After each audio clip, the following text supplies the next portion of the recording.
नमस्कार दोस्तों, स्वागत है आप सभी का आपके अपने चैनल उत्तरापथ क्लासेस में। दोस्तों आज का विषय हिंदी अलंकार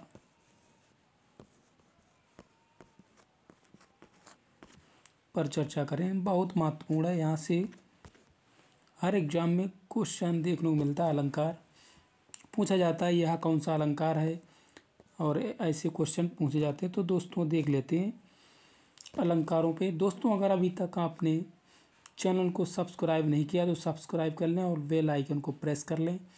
अगर आपको क्लास अच्छी लगे तभी आप कमेंट्स करें और अपना फीडबैक अवश्य दें। चलिए दोस्तों बात कर लेते हैं। तो जिस प्रकार स्त्रियां स्वयं को सजाने के लिए आभूषणों का उपयोग करती हैं, उसी प्रकार कवि या लेखक भाषा को शब्दों या उनके अर्थों को सजाते हैं। वे शब्द या अर्थ जिससे किसी वाक्य को सजाया जाता है वह अलंकार कहलाता है। देखते हैं आगे। अलंकार पहचानने के महत्वपूर्ण टिप्स। वाक्य में अलंकारों के प्रयोग से सौंदर्य या चमत्कार आ जाता है। अलंकारों के दो मुख्य भेद होते हैं, शब्द अलंकार और अर्थालंकार। इसके साथ में उभय अलंकार भी होता है। तो बात करते हैं अनुप्रास। अनुप्रास में व्यंजन वर्ण की आवृत्ति होती है। यमक में शब्द जितनी बार आता है उतने ही अर्थ निकालते हैं। श्लेष में शब्द एक ही बार आता है पर अर्थ अनेक निकलते हैं। क्या कह रहा है? अनुप्रास में व्यंजन वर्ण की बार बार आवृत्ति होती है। यमक में शब्द जितनी बार आता है उतने ही अर्थ निकलते हैं। श्लेष कह रहा है कि एक ही बार आता है, शब्द एक ही बार आता है पर उसके अर्थ जो होते हैं अनेक बार निकलते हैं। बात करते हैं उपमा। उपमा है रूपक और उपमान में उपमेय का मेल होता है, यानी कि समानता होती है, वह उपमा अलंकार कहलाता है। बात करते हैं उत्प्रेक्षा में संभावना प्रकट की जाती है। अतिशयोक्ति में बात को बढ़ा चढ़ाकर कहा जाता है। अनियोक्ति किसी की ओर से अप्रत्यक्ष संकेत होता है। मानवीकरण में बेजान पर चेतना का आरोप होता है। अलंकार के मुख्य भेद। शब्द अलंकार के अनुप्रास, यमक और पुनरुक्ति, विवक्षा, वक्रोक्ति और श्लेष, या इनके भेद हैं 5 प्रकार के। बात करते हैं अनुप्रास, यमक, पुनरुक्ति, विवक्षा, वक्रोक्ति और श्लेष, यह इसके 5 प्रकार हैं। बात करते हैं अर्थालंकार। अर्थालंकार में उपमा, रूपक, उत्प्रेक्षा, संदेश, अतिशयोक्ति, उपमेय, उपमा, दृष्टांत, अन्वय अलंकार और भ्रांतिमान, प्रतीप और व्यतिरेक, विभावना, दीपक, विशेषोक्ति, अर्थांतर, न्यास अलंकार, नियोक्ति, अपरिहर्ति अलंकार और विरोधाभास अलंकार और असंगति, मानवीकरण, उल्लेख, कव्यलिंग, स्वाभावोति अलंकार के भेद हैं। शुरुआत से एक बार और देखते हैं भेद। शब्द अलंकार के अनुप्रास है, एक यमक है, पुनरुक्ति है, विवक्षा अलंकार है, वक्रोक्ति और श्लेष, यह 5 प्रकार हुए। अर्थालंकार में उपमा है, रूपक है, उत्प्रेक्षा है, संदेश, अतिशयोक्ति है, उपमेय, उपमा है और दृष्टांत अलंकार, यह अर्थालंकार का। अन्वय अलंकार या अर्थालंकार का भेद है। भ्रांतिमान है, प्रतीप है, व्यतिरेक है, विभावना है, दीपक है, यह अलंकार हुआ। विषयोक्ति हुआ, विशेषोक्ति हुआ, अर्थांतर, न्यास अलंकार और अनियोक्ति अलंकार, यह अर्थालंकार का उपभेद। अपहर्ति अलंकार, विरोधाभास अलंकार, असंगति अलंकार, मानवीकरण अलंकार और उल्लेख अलंकार, काव्यलिंग अलंकार, विभावावोति अलंकार, स्वभावावोति अलंकार और एक मुख्य जो हुआ उभय अलंकार।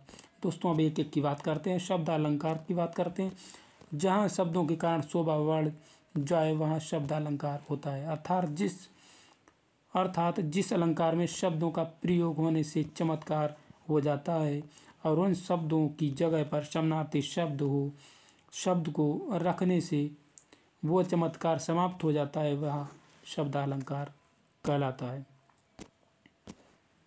इसके बाद शब्द अलंकार हो जाता है। इसके भेद। अनुप्रास आपने देख लिया, ये अनुप्रास यमक पुनरुक्ति विवक्षा वक्रोक्ति और श्लेष यहाँ आप बात कर चुके हैं। इसके बाद अनुप्रास, इसके बाद जो है इसका भेद, इसके बारे में उपभेद जो है उसका अनुप्रास अलंकार। अनुप्रास शब्द दो शब्दों से मिलकर बना है, कौन कौन सा? अनु और प्रास।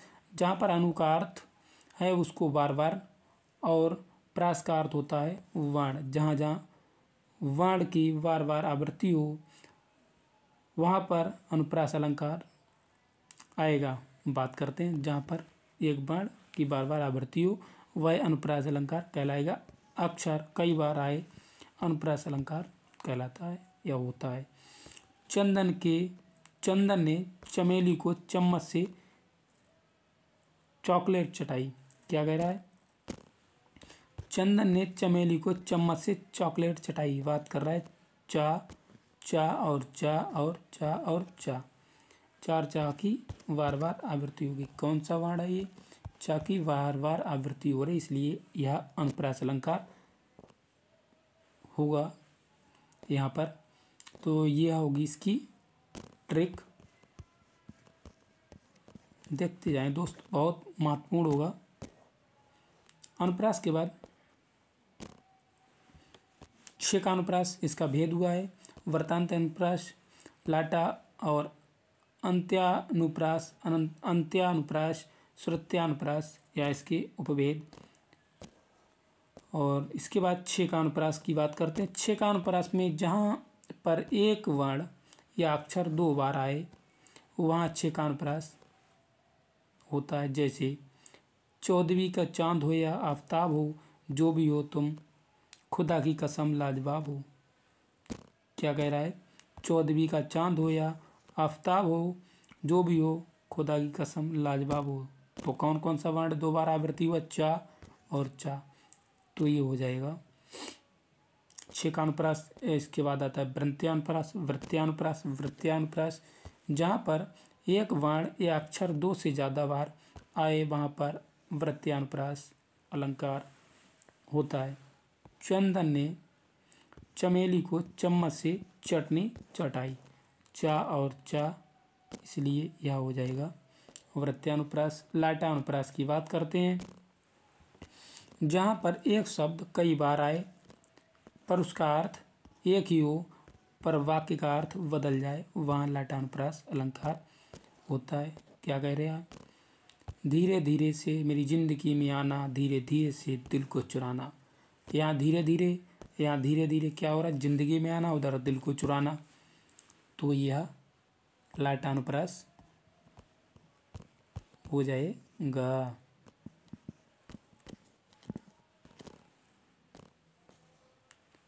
अंत्यानुप्रास में जहाँ पर पंक्ति के अंत के वर्ण समान हो वहाँ अंत्यानुप्रास अलंकार होता है।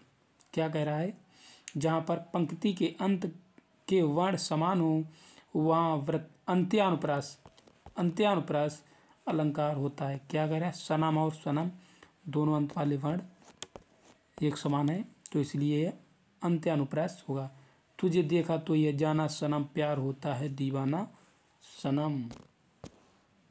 श्रुत्यानुप्रास, सत्यानुप्रास जहाँ पर वर्णमाला के किसी एक वर्ग के वर्ण कई बार आए वहाँ पर श्रुत्यानुप्रास अलंकार कहलाएगा। जैसे एक लड़की को देखा तो ऐसा लगा जैसे खिलता गुलाब, जैसे शायर का ख्वाब।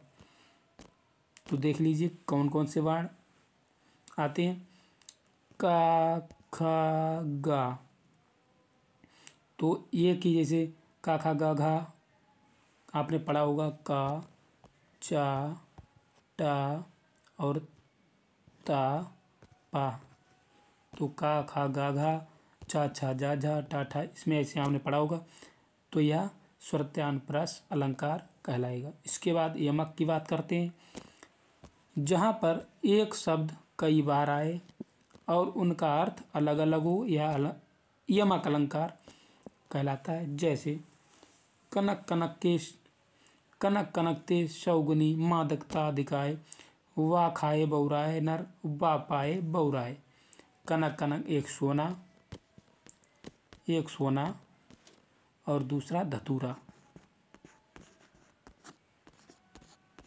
एक सोना और एक धतूरा, शब्द एक ही है लेकिन इसके अर्थ अलग अलग, इसलिए यह यमक अलंकार कहलाता है।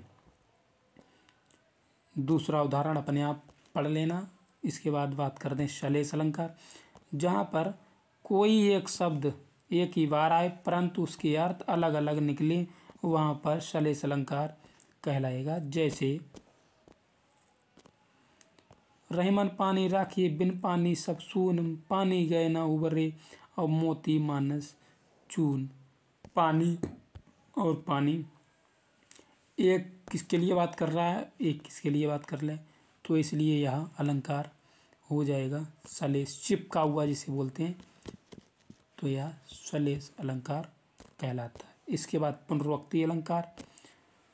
पुनरुक्ति अलंकार दो शब्दों से मिलकर बना है। पुनर्धन उक्ति, जब कोई शब्द दो बार दोहराया जाता है वहाँ पर पुनरुक्ति अलंकार होता है। तो क्या है इसमें, इसका उदाहरण नहीं है तो इसके बाद में देख लेंगे।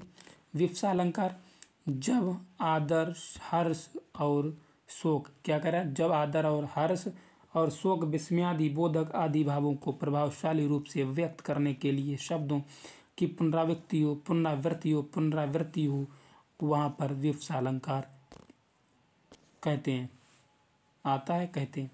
जैसे मोहि मोहि मोहन को मन भायो, राधामय राधा मन मोहे मोहे, क्या करें, मोहे मोहे मोहन मय मई, ये मोहे मोहे और इधर मोहे मोहे, तो इसलिए यह पुनरुक्ति अलंकार कहलाएगा। इसके बाद वक्रोक्ति अलंकार। वक्रोक्ति अलंकार, जहाँ पर वक्ता के द्वारा बोले गए शब्दों का श्रोता अलग अर्थ निकाले उसे वक्रोक्ति अलंकार कहते हैं। जैसे उदाहरण, जब किसी प्रकार की लड़ाई होती है तो बोलते क्या है और लेकिन सामने वाला उसका अर्थ अलग निकाल के आपसे झगड़े को बढ़ाना चाहता है, तो समझ जाओ यहाँ पर वक्रोक्ति अलंकार का भाव प्रकट हो रहा है। इसके बाद बात करते हैं अर्थालंकार। जब किसी वाक्य या छंद को अर्थों के आधार पर सजाया जाता है तो वैसे अलंकार जो अर्थालंकार कहते हैं। अर्थालंकार निम्न प्रकार के होते हैं। जैसे उपमा अलंकार, जहाँ किसी व्यक्ति या वस्तु की तुलना या समानता का वर्णन किसी अन्य व्यक्ति या वस्तु के स्वभाव, स्थिति, रूप और गुण से की जाए तो वहाँ उपमा अलंकार होता है। जैसे शीला के गाल चंपा जैसे गोरे हैं। बात क्या हो रही है, उपमा में तुलना की जाती है। बात करते हैं सीधे सीधे तुलना की जाती है कि चंद्र जैसा मुख, किनकी तरह मुख है, बात हो रही है चंद्र जैसा मुख, तो यहाँ पर तुलना हो रही, इसलिए यह उपमा अलंकार कहलाएगा। इसके कई उदाहरण भी हैं। सागर सा गंभीर हृदय हो, गिर सा ऊंचा हो जिसका मन, पीपर पात सरस मन डोले, किनकी तरह, सरस मन की तरह डोल रहा है पीपर का पात। चांद जैसे मुखरे पर बिंदिया सितारा, किनके जैसी, चांद जैसे मुखरे पर।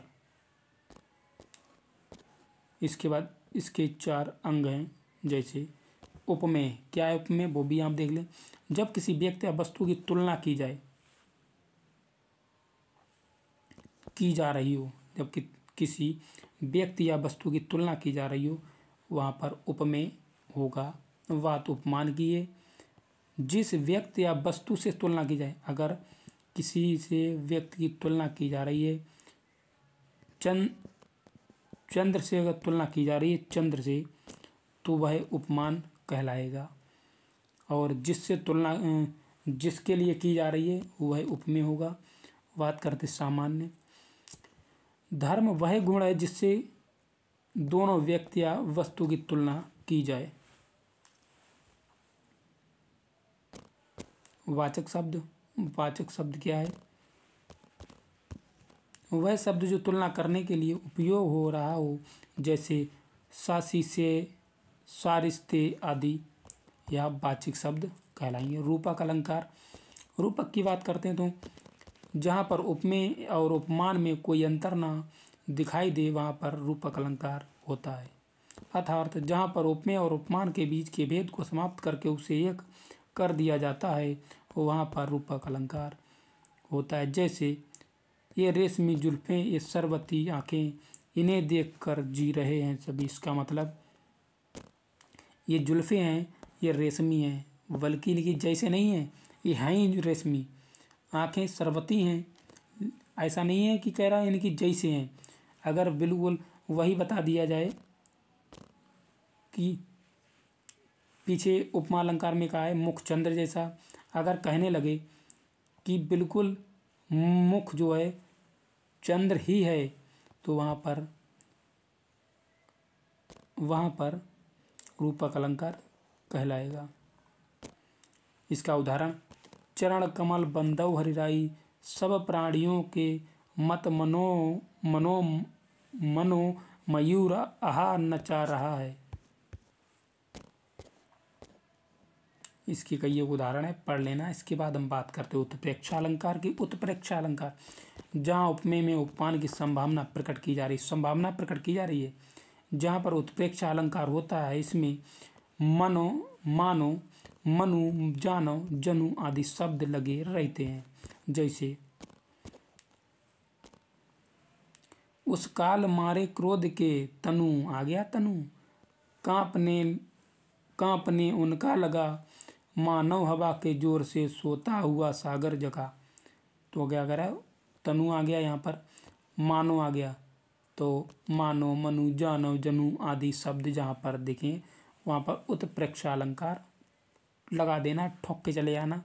आपका 100% करेक्ट होगा, 100% करेक्ट होगा, कोई काट नहीं सकता इसको। जहाँ मानव शब्द का प्रयोग हुआ और तन उपमेय में उपमान सागर की संभावना प्रकट की गई हो वहाँ पर उत्प्रेक्षा अलंकार 100% होगा। पहचान, जहाँ पर एक व्यक्ति या एक वस्तु के समान एक जैसे होने की संभावना हो या कल्पना व्यक्त की जाए। कल पार्टी में मुन्नी बहुत खूबसूरत लग रही थी। मानव, मानव बात हुई मानव, किनकी, मानव, तो मानव यही उत्प्रेक्षा को दर्शाएगा। हो गया उत्प्रेक्षा अलंकार। जैसे सनी लियोन आ गई हो, इसके उदाहरण चलो आप देख लेना। इसके उदाहरण PDF इसी चैनल के नाम से टेलीग्राम पर डाल दी जाए। अतिशयोक्ति अलंकार की बात करते हैं, जहाँ किसी व्यक्ति या वस्तु का वर्णन बहुत बड़ा चढ़ाकर कर दिया जाता है वहाँ पर अतिशयोक्ति अलंकार कहा जाता है या होता है। जैसे दोस्तों कोई गप्पी मिल जाए बड़ा और बड़ा चढ़ा कोई बात कह दे, अपनी लंबी धाग दे, तो वहीं पर समझ जाओ कि यहाँ पर अलंकार अतिशयोक्ति अलंकार हो जाएगा। पहचान, जहाँ किसी व्यक्ति या वस्तु को बड़ा चढ़ाकर वर्णन किया जाए वहाँ पर अतिशयोक्ति अलंकार होता है। आगे नदियाँ पड़े अपार, घोड़ा कैसे उतरे उस पार, राणा ने सोचा इस पार, तब तक था चेतक उस पार। तो गप्पी मार दई हनुमान की पूंछ में लगना पाई आग, लंका सिगरी जल गई गए निशाचर वाग। तो लंका तो जलना है पाई है, यानी कि हनुमान जी ने पूंछ में आग ना लगाए पाई और इधर लंका जल गई, तो यह हो जाएगा अतिशयोक्ति अलंकार। इसके बाद बात करते हैं मानवीकरण की। मानवीकरण अलंकार, जहाँ पर काव्य में जड़ से चेतन का आरोप होता है वहाँ पर मानवीकरण अलंकार होता है। अर्थात जहाँ पर जड़ प्रकृति या मानवीय भावनाओं और क्रियाओं का आरोप हो वहाँ पर मानवीकरण अलंकार होता है। जैसे बीती विभावरी जागरी, अंबर पनघट में डूबो रही, तास घट उषा नागरी। बीती विभावरी जागरी, अंबर पनघट में डूबो रही, तास घट उषा नागरी। अनुयोक्ति अलंकार, अनुयोक्ति अलंकार, जहाँ पर किसी उक्ति के माध्यम से किसी अन्य को कोई बात कही जाए और वहाँ अनुयोक्ति अलंकार होता है।